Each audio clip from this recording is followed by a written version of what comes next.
proof your dog to say, hey, these are all the things that could happen, but none of them mean you're allowed to break the rule of the house, which is you can't go through the doors.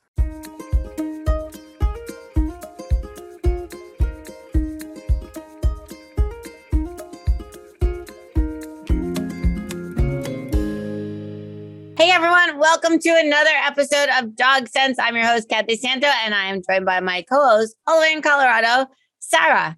Hi everyone, just me today. You don't get all the trainers this time, sorry. Oh my gosh, I still have to redo the room from having the four of us. Was it? Yep. 1, 2, 3, 4. Yeah, you got the 4 on there. So short, I had to put her on a booster seat for one of the episodes. It was amazing. It's a ton of fun when we have all the trainers together, though. It is. We're going to do it again. But I've got to get a bigger area for my set because we were literally like so deep. Now I'm like, wow, spread out. All right, what are we talking about today? All right, so today we're going to go over 3 different versions of what we call doorway protocols. So what we mean by that is, so our doorway protocols, first of all, it can be any door. It could be a doorway, it could be a gate, it could be a garage door, it could be a car door, right? So what we mean by doorway protocols is your dog's understanding of what they should do when that threshold opens, right? We're not talking about like walking from the dining room to the kitchen and it's just a door frame. Like we're not talking about that. We're talking about genuine sliding glass doors count too, right? But any kind of opening. So doorway, gate, car door, garage door, whatever the case is. That's what we're talking about when we talk about doorway protocols. And let's talk about the why. Like, we can motivate you to do this by telling you the reason you need to do this. And the reason is you don't want your dog to run away or get squished by a car. Yep. Right? You've got to make sure that your dog views an open door differently than he does now. Because right now, an open door is a magical portal to get him to anywhere he wants to go. And you've done this when he was a puppy, right? You took the puppy out and you ran him out through the door. Yes. So now we have to teach him that there are rules and you must not just pass through go. You've got to do some stuff in order to access that. So biggest thing is this is about safety. Now, when we go to start to explain it, this isn't about like that alpha dominant nonsense where we're like, we have to walk through the door first. That's not what we're talking about. This is for safety. This is so that if I open the front door and I'm going to grab a package or something, or I'm going to go load my dogs up into the car, I need to be able to walk outside first, make sure that there aren't any other dogs out. There's no animals, no deer, anything like that. This is safety, right? Or maybe I just need to go out to pick up a package, but I had to leave the door open because it was too big for me to bring inside. Those are not opportunities for my dogs to then run out the front door and chase after said squirrel, bunny, whatever. So this is about safety. It's not about like that alpha dominant bullshit. And what if somebody came over to your house and they're like, ooh, Sarah, I forgot something in the car. Let me go grab it, and did not close the door all the way. Exactly. I need my dogs to see the open door as a non-invitation. Yep. I cannot go out there, even if I don't notice that that's happening. Exactly. All right. So the first way that we teach this is, all right, so your dog's on a leash, you've got their meal kibble, or you've got some awesome high value treats. The first step is we have to now, especially if your dog has been used to being able to bolt out the door, new rules. So your first session, what you're working on is walking up to the door, put your hand on the handle, and you ask for the sit. So we're pairing those two things, right? So your hand going on the handle and asking your dog to sit. Then you're going to treat your dog and walk away. You're not even going to open the door. So that's the first step, is building this new pattern of when I walk up to the door, I put my hand on the handle, I ask for the sit, and I reward my dog, and then we walk away to recess. Yep. And you release the dog. You say, okay, all done. And that rep is over. Mm-hmm. And Sarah, I feel like they should pick a door that they don't use a lot for this one. Yep. Because likely they have to let the dog out. And I don't want to be just half teaching it, right? And then putting them out through that in door. The beginning, this takes some patience, right? This is going to take patience for you guys to teach this thing. But once you decide it, you have to stick with it. Because otherwise, your dog's never going to get it.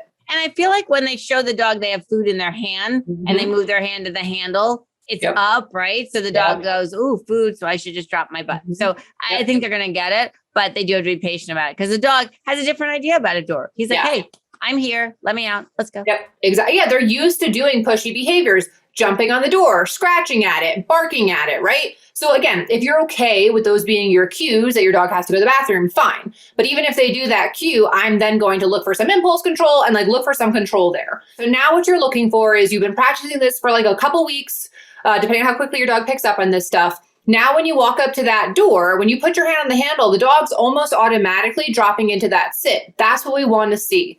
From there, we then want to start to practice opening the door. Now, depending on your dog, this could be something as little as you just make the noise, right? You just like push down the lever of the door, or you just turn the doorknob. Most likely when your dog hears that sound, they're going to pop out of their sit, right? So that's what we had. The first step of this is we now have to teach them, listen, bud, even if you hear that noise or you hear that sound, that doesn't mean you can break your sit. Yep. And if they get up, you put them back in a sit. I guess we should preface all this by saying your dog should know a sit. Yeah. If your dog doesn't know a sit, it's a puppy, we would shape it out. But if your dog does know a sit and they broke a sit after a command to sit, you would just, whatever you do to put your dog back, it could be gently put him back by the collar, could be a little tug on the leash, it's whatever you would normally do. Yep. Now, I want to say that when I reward a dog, especially a dog like the ones I own who are wild about going out, I release them and reward them by throwing the reward behind the dog. I do not let them out. I say, yes, okay, get it, and throw it behind them because there's already enough value in their mind for going forward. I want to build some value for going backwards. So to me, the placement of the reward is really important for the type of dog that I live with. And so then we're progressing, right? We open the door. It opens up 6 inches. Dog can stay. Yes, get it, right? And then we just incrementally push that to a longer duration and more of opening of the door. Now, I think a good rule of thumb is, and I would do this in all of one session, if I did 10 door opens where the dog stayed, I'd release them through the door 1 time. Exactly. Of every 10, right? I'd have the leash in my hand. When I did release them, I would say, okay, and then sit again. I want my dog going through a door and sitting, because if they ever got out of the house and I had to call them back, I want them to be used to crossing a threshold and taking a command versus just being like, I'm the Uber driver, like, bye, see ya. So to that point, when I release them, I stick a cookie on their nose and I'm like, okay, lure them up into a sit when they get through it. Unless you have a more advanced dog and you could just ask for the sit. They don't need the lure. Depends on the dog. Practicing the recall there too, right? So maybe you're going into the backyard, right? So maybe the front door, you go out for your walk. So the backyard, you let them just go out to potty. So when you first, all right, so they nailed it 10 times, they've got it. You're then going to let them through the door on leash still though, right? So if you let them through the door, they're not expecting you to then recall them back into the house. So it's a great opportunity for you to practice that. Yep. And you want to change up what the dog's expectations are. Sometimes you open the door and they don't get to go through. You pick up the Amazon package and you shut the door. Right. So important. Or what Sarah just said, you open the door and you let's say, okay, here, call them back through. Maybe open the door and you ask for it down. Like, I don't want the dog to think they know what's going on. That's how we have mistakes happening. And so once you get this, then we start doing it with more duration. We start setting things up on the other side of the door. So we open up the door and, oh, there's the package I put on the floor to make it be a distraction. Or there's a person. Or I'm now adding in the knocking on the door, or I'm adding in the doorbell sound. I'm adding in, hello, come in, right? I didn't get one dog bark. I said it and I'm like, am I going to get barking now? No, none of my dogs bark. They didn't fall for it. So that's the proofing stage that has to happen, because listen, your dog on a 6-foot leash can sit there while you open a door where nobody's there. That's great for a second, but you got to push on. If you're not progressing, you're regressing. All right. So Sarah, what's the next version of this? So this is where you wanted to do the implied.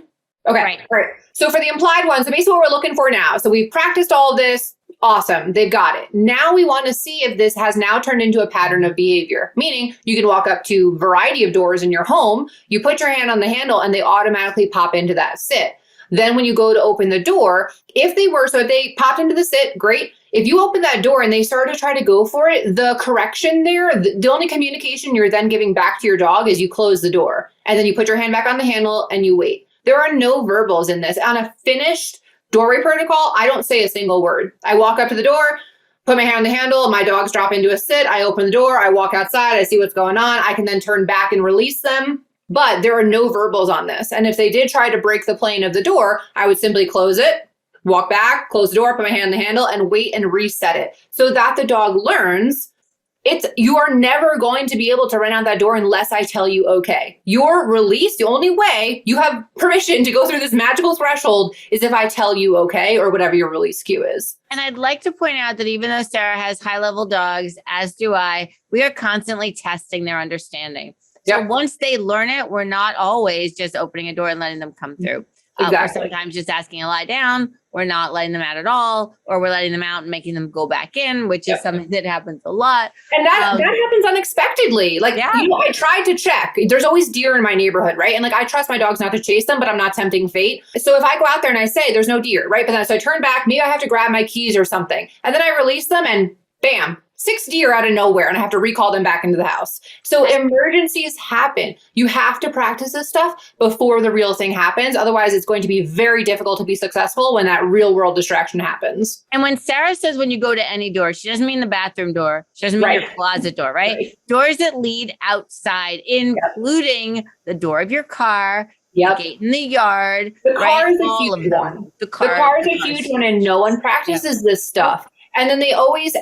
The emergencies, that's when they're going to happen, right? You get to the dog park, you go to open the door, your dog sees another dog, and they take off in traffic, right? These are parking lots. There are cars driving quickly, no matter where you are. So you practice this stuff. And when you're in the car, when you're practicing it, basically it's a similar progression, but it would be, you have your hand on the outside handle, the car is closed, and I'm just sitting there. I'm waiting. I can look in the window. I'm waiting for my dog to offer something. They could offer a sit, they could offer a down, whatever you're working on. They have to offer a behavior. I'll then open the door. If they try to bolt out of there, I'm closing the door gently in their face. I don't want to catch a paw or something, right? But I'm then closing the door in their face. And if you are consistent with this, they pick up on it pretty quick. They realize, because that's a very clear body language, spatial signal, right? A car door slamming in your face. You don't have permission to come through here until I pick up your leash and I tell you okay. Yep. It's really important. I even do this with a garage door. Yes. A lot of dogs, the people walk out to their garage to go for a walk and they hit the garage door and it starts to go up and the dog is like, I'm going. So no, that's another control. I want to make sure you understand this.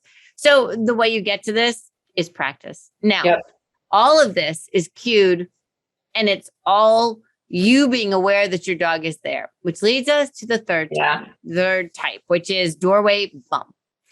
Doorway bump is when I give my dog 0 commands.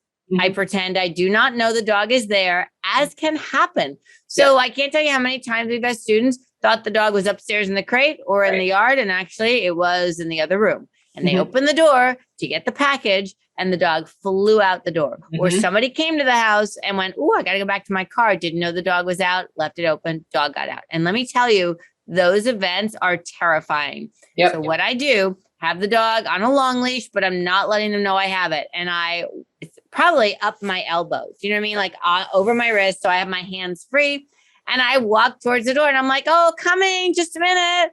And I walk. And if I start to open that door and that dog comes to like juke around me, my leg is going to bump them. Now, I have bigger dogs, right? And so it's probably my knee, my thigh. And I don't look at them, Sarah. That's the key. If you're walking and looking at your dog, you're like, "Okay, I'm going to bump you now." They know that you know, right? I'm just having a little spasm, a body spasm. Whoop, door open, whoop, had a spasm, bumped you. And then I close the door and I go back in, I reset it. And again, I'm not addressing the dog at all. Now, you have a wee baby puppy, you have a 4-pound dog, you're not leg bumping your dog, right? You're probably just nudging it with your ankle. But the whole point is my body is oriented towards the door. I'm pretending I don't know you're there. You cannot make me the bad guy because I didn't do anything to you. It just happened. And it's going to save their life. You cannot believe how fast dogs are like, "Oh, woo." And then it'll work with anybody. So it doesn't have to be you. It could be your kids' friends, right? They open a door, the dog is like, "Oh, they got one of those legs too. Better watch out." And that's the thing too. Your leg is always there, right? The leg is always there. So there's always the opportunity for that whoop. And like when it comes out, so your dog's running for the doorway and your leg like sticks out, it's almost like it intercepts them, right? So it's almost like it's intercepting them from coming. So people get the visual of that. It's like whipping it out real quick. And the dogs are like, "Whoa," because it's also a body language cue, right? That's how dogs communicate with each other, right? So if we can leverage that with how we communicate with our dogs, there's a lot we can teach them without even needing to teach them English. You know what? It's probably what you would do if your dog was trying to get out the door. Exactly. Right? There's traffic. It's exactly what your leg would do. So let's teach it to them. And then again, with this, Sarah, I will do the proofing. I'll ring the doorbell and set this up. I'll have a box out there with like treats on it. Like I'll test the dog. Like, okay, you won't go through the door because of the leg bump when nobody's there. Will you do it if I have somebody there who's saying your name, right? I don't know why, but that happens all the time. People come over or it's a delivery person. They're like, oh, hey, dog. Yeah. Don't talk to my dog. I don't want them to come out and visit you, right? So you got to proof it. Proof your dog to say, hey, these are all the things that could happen, but none of them mean you're allowed to break the rule of the house, which is you can't go through the doors. Yeah. And if you have a multi-dog household, another great way to practice that is one dog is in the backyard and then you're practicing this stuff from that door that goes there. Because God forbid, what if one dog got out? You didn't realize that your other dog's inside. That could be a genuine thing. Like, so, the story of our lives, right? The landscapers left the gate open and one dog is out front. The other one's in the house. You got to throw open this door to go catch them. So proof this stuff, right? So in the backyard, work on your door protocols. There can be different rules for different dogs in the house. My old guy, Jakey, he can't run fast, so I can catch him, so I don't care, right? So he's allowed to walk outside that door whenever his little heart desires. But my border collies, if I'm at the door, Jakey can walk in between them and walk out the door, and they understand. Can't. Nope. Mom didn't. Jakey didn't release us, right? Mom didn't release us. Jakey doesn't release us. We're not allowed to go out there until she says okay. So really prove that stuff. It's another good proof, Sarah. If you were at my house, I would have you outside, and I would open the door, and I would have you open your car door. Nice. Yeah. The sound of the car door. The dog would be like, oh, car means ride. Yep. I'm coming, Sarah. Yep. So, yeah. All right. So you're going to have to come to Jersey so we can work on that. We'll grab a video for you guys. All right. So as always, if you enjoyed this episode, we'd love it if you'd like, rate, subscribe, tell a friend, and share this episode with people who need to hear it. And then also, these episodes are always on YouTube too. So if you kind of prefer watching a video of this kind of stuff, these episodes are available on YouTube as well. So thanks for joining us, and we'll see you again on the next episode. Bye, guys.